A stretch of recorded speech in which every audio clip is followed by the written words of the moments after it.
We have been lied to about what makes a man truly desirable. We are told by the media, by movies, and by surface-level dating coaches that attraction is a math equation based on your height, the symmetry of your jawline, or the price of the watch on your wrist. But if that were true, then the pretty boys would win every single time, and we all know that's not how the real world works. We've all seen that one guy who isn't the tallest, isn't the most muscular, and certainly isn't the most handsome by traditional standards. Yet, when he walks into a room, the energy shifts. Women turn their heads, men subconsciously make a path for him, and he commands a level of respect that seems almost magical. That isn't magic, it's biology. Within the first 7 seconds of meeting you, a woman's primitive brain has already performed a high-speed status scan. Before you even open your mouth to say hello, her subconscious has categorized you as either a leader, a peer, or a subordinate. And the most heartbreaking part, most men, even the ones who have spent hours at the gym or thousands on their wardrobe, are accidentally leaking submissive energy through their body language. They are walking around with a defensive turtle posture, hiding their most vulnerable points, and signaling to every woman in the vicinity that they are anxious, uncomfortable, and low status.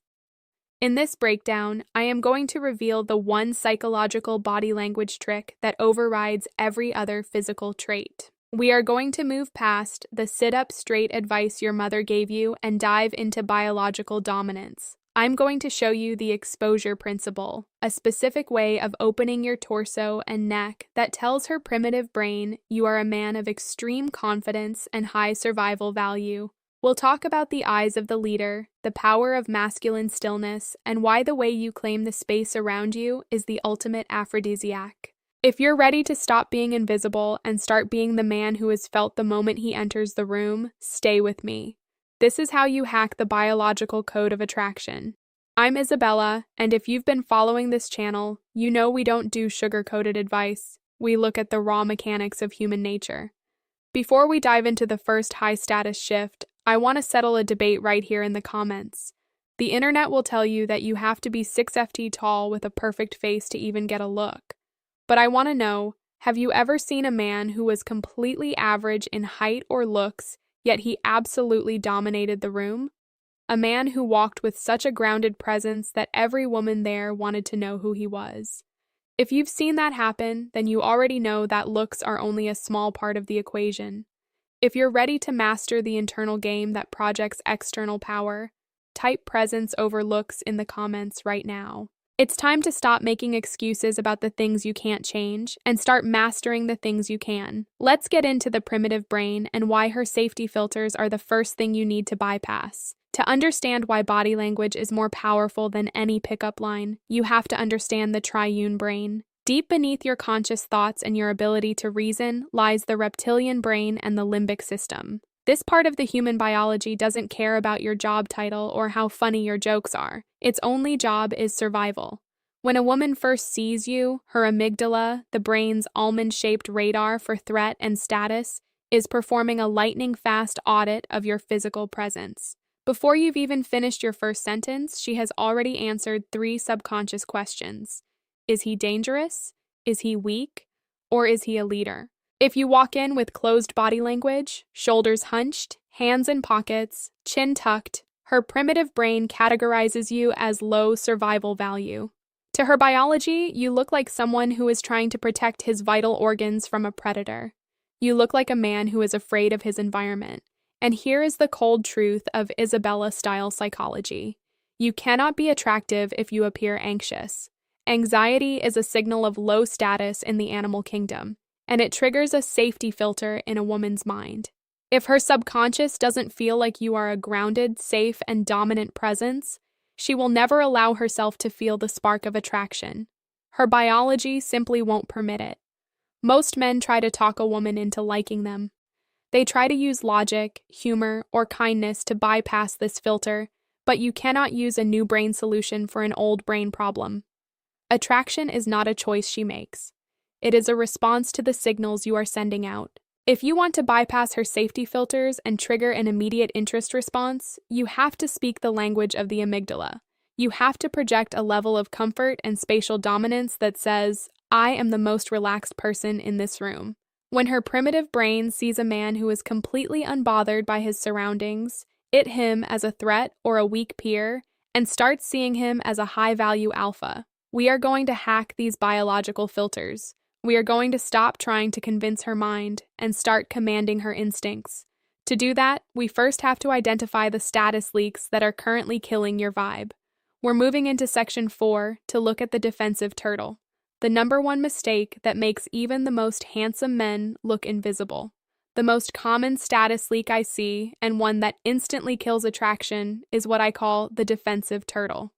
Think about what a turtle does when it's startled or feels a threat in its environment.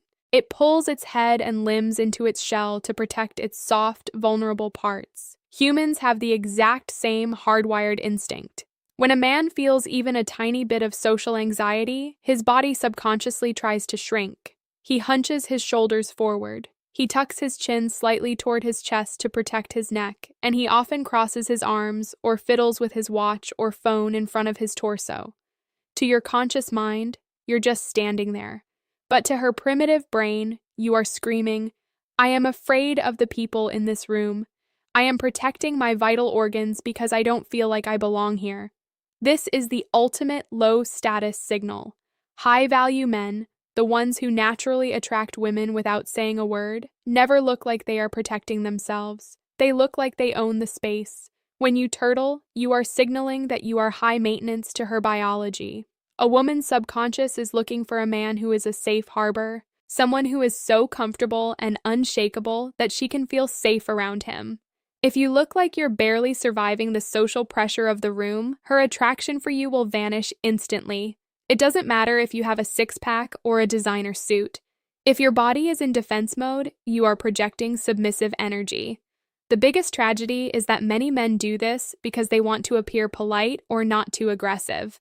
They try to take up as little space as possible so they don't offend anyone. But in the world of Isabella-style psychology, polite shrinking is just another word for invisible. If you want to be desirable, you have to stop hiding. You have to be willing to be exposed. You have to move from the defensive turtle to the high-status exposure. In the next section, we're going to look at the exact opposite of the turtle, the exposure principle.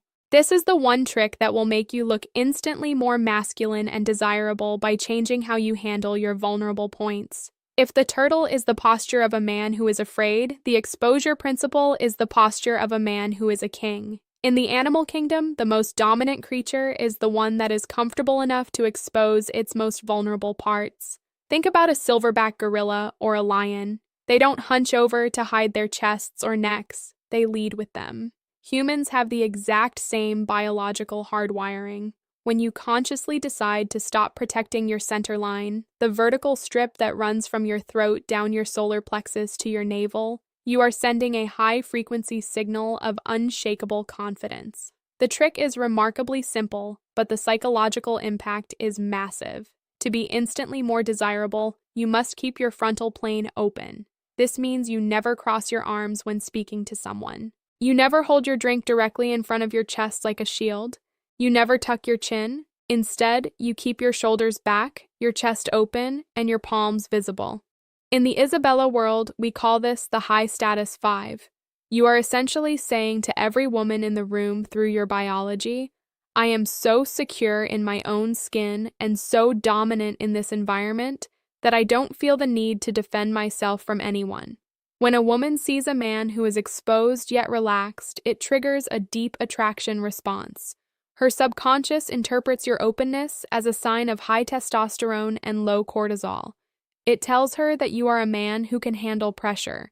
It tells her that you aren't hiding anything, not your intentions, and certainly not your fear. This is why a man in a simple t-shirt who stands with an open torso will always be more attractive than a man in a $3,000 suit who is turtling behind his lapels. Try this the next time you are out. Stand with your feet shoulder-width apart. Let your arms hang naturally at your sides with your palms slightly turned forward and keep your chin level. It will feel vulnerable at first. You might feel a primal urge to cross your arms or put your hands in your pockets. Don't lean into that vulnerability. That exposed feeling is exactly what she perceives as magnetic power. By refusing to hide, you become the most honest and alpha presence in the room. You aren't just taking up space, you are claiming it. Once you've opened your posture and stopped turtling, the next status signal she will look for is your eye control. In the world of high-stakes attraction, your eyes are the windows to your internal state. Most men struggle with one of two extremes. They either avoid eye contact entirely because they feel unworthy of the interaction, or they stare too intensely, which comes across as aggressive, creepy, or try hard. Neither of these signals high status. A leader doesn't need to prove his dominance by staring someone down, nor is he afraid to look a beautiful woman in the eye. The secret to the eyes of the leader is slowing down. High cortisol. Anxious people have a very high blink rate. Their eyes dart around the room, scanning for exits or checking to see if anyone is judging them. This shifty eye movement is a massive attraction killer. It tells her subconscious that you are mentally running away. To project instant desirability, you must practice a slow blink rate. When you look at her, do it with a heavy, relaxed gaze. It signals that you are processed, calm, and most importantly, completely present with her. But presence without warmth is just a stare. To make this trick work, you need to master the smize, smiling with your eyes. This involves a very slight contraction of the muscles around your eyes, the orbicularis oculi. It's that tiny crinkle you get when you're genuinely happy. When you combine an open, exposed torso with a slow, smiling gaze, you create a psychological bridge of trust. You aren't just a dominant male, you are a dangerous but safe man. You are showing her that you have the power to be a threat, but the self-control and warmth to be a partner. Think about the Isabella philosophy of the grounded man. He doesn't look away when she catches his eye. He holds the gaze for an extra second, gives a tiny knowing eye smile, and then slowly looks away. He isn't seeking her approval. He is acknowledging her existence. This level of eye control shows that you are the source of the interaction. You aren't waiting for her to lead. You are leading the emotional energy of the moment with nothing but your sight. At the start of this video, I asked if you've ever seen an average-looking guy absolutely dominate a room. If you're starting to realize that his secret wasn't his DNA, but the fact that he was naturally using the exposure principle and the eyes of the leader, hit that like button right now. By hitting that button, you're telling the YouTube algorithm that we need more men who lead with presence rather than just superficial traits. You're joining a community of men who are tired of the black pill excuses and are ready to take ownership of their biological signals. But there's one more layer to this. You can have the best posture and the best eye contact in the world, but if you are leaking energy through your hands or your feet, she will smell the hidden anxiety. We need to talk about stillness, because in the world of high-status psychology, the man who moves the least is often the one who holds the most power. Let's look at why your fidgeting is a silent killer of desire. If the exposure principle is the foundation of your attractiveness, stillness is the walls and the roof. In the world of highly social hierarchy, there is a direct correlation between how much a man moves and how much power he holds. Think about the most powerful men you know, either in real life or on screen. They don't fidget, they don't tap their feet, they don't adjust their shirt every 30 seconds, and they don't touch their face when they're nervous. They have mastered the art of masculine stillness. When you fidget, you are leaking nervous energy. Your brain is trying to discharge the stress of the social interaction through small, repetitive movements. To her subconscious, this is a massive red flag. It tells her that you aren't comfortable in your own skin, that the environment is too big for you, and that you are reacting to the room rather than leading it. In the Isabella philosophy, we say that the man who moves the most is the one who is the most reactive, and reactivity is the opposite of attraction. The trick is to move like you are underwater. This doesn't mean moving in slow motion like a cartoon, it means moving with intentionality. Every gesture you make should have a beginning, a middle, and a clear end. If you're going to reach for your glass, reach for it with a steady, smooth hand. If you're going to turn your head to look at her, do it with a deliberate, controlled motion. This minimalist movement signals to her primitive brain that your nervous system is calm. It shows that you are unshakable. When you are still, you become a fixed point in the room. In a world full of people who are buzzing with anxiety, checking their phones, and shifting their weight, the man who can sit or stand in perfect stillness becomes a magnet. It forces her to come to you mentally. It creates a vacuum that her curiosity wants to fill. By being still, you aren't being boring. You are being substantial. You are proving that you don't need to perform or entertain to be valuable. You are enough just as you are, standing in your own power. The final layer of the body language hack is what I call the spatial claim. In the animal kingdom, status is measured by territory. The alpha doesn't just sit in the corner, he occupies the center. He isn't afraid to let his limbs drift slightly away from his body. Most men, because they are turtling or trying to be polite, keep their elbows tucked tight to their ribs and their knees locked together. They are physically apologizing for their own existence. They are trying to be as small as possible so they don't bother anyone. To the female subconscious, small equals subordinate. If you don't feel worthy of the 3ft of air around you, she will never feel like you are worthy of her attention. To fix this, you need to practice proprioception, the awareness of your body in space. When you sit, let your arms rest on the back of the chair or the armrests. When you stand, keep your feet slightly wider than your hips. You aren't manspreading or being a jerk, you are simply refusing to shrink. This is the Isabella truth. Space is a proxy for power.